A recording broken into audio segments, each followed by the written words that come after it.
ही अगर कभी मायापद अवस्था में, अनजाने में, लापरवाही में कभी अहंकार की मात्रा जरा सी आवे, फौरन समझ जाओ, फौरन आंसू बहा करके प्रायश्चित कर लो।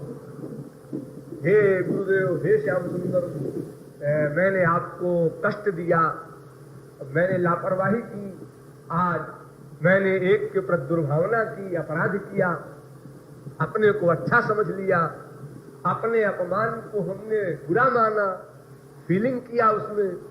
इस प्रकार आंसू बहाकर तुरंत प्रायश्चित कर डालो, तो फिर अंतःकरण नॉर्मल हो जाएगा। फिर आगे बढ़ो। हम ये नहीं कहते हैं कि मायाबद्ध जीव गलती करेगा ही नहीं, लेकिन गलती ही करेगा ये घोर पागल का सिद्धांत है। अगर गलती ही करेगा, गुरु के बताने पर भी सुधार न करेगा, तो फिर महापुरुष कब बनेगा वो? फिर शरणागति कब होगी उसकी? अंतःकरण की शुद्धि कैसे होगी उसकी? अनंत महापुरुषों की जो थ्योरी हमारे सामने है, हिस्ट्री है, वो बताती है कि घोर से घोर पापात्मा लोगों ने महापुरुषों की आज्ञा का पालन करके अंतःकरण की शुद्धि की, भगवत प्राप्ति की। इसलिए ये सोचना गलत है कि हम ये कह करके अलग हो जाए, हम तो मायाबद्ध ही है, हम तो गलती करते ही है।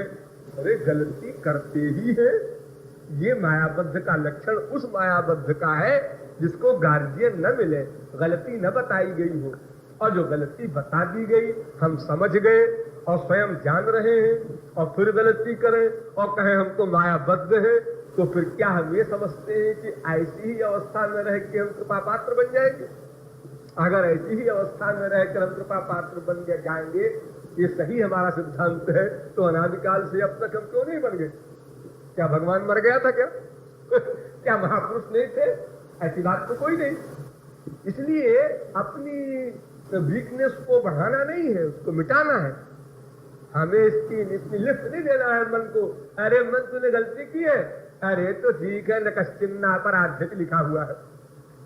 हम उस कोटेशन का दुरुपयोग न करें।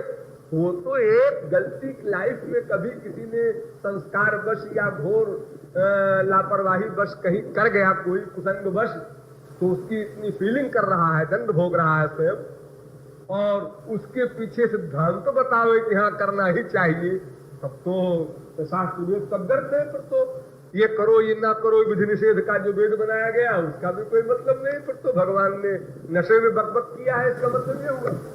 इसलिए ऐसी लापरवाही की बात नहीं सोचना है।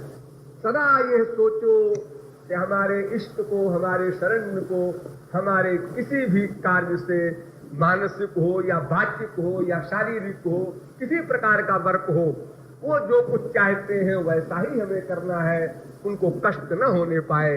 अगर उनको थोड़ा भी कष्ट हुआ तो ये कष्ट हमें जो होता है उससे अनंत गुना हमें मानना चाहिए। जैसे हमें कोई कष्ट देता है तो हमें कष्ट होता है, ऐसे ही हम उनको कष्ट दे रहे हैं जिन्होंने हमारे साथ ये किया। इतने उपकार जिनके हमारे ऊपर है अकारण करुणा के कारण, उनको हम कष्ट दे।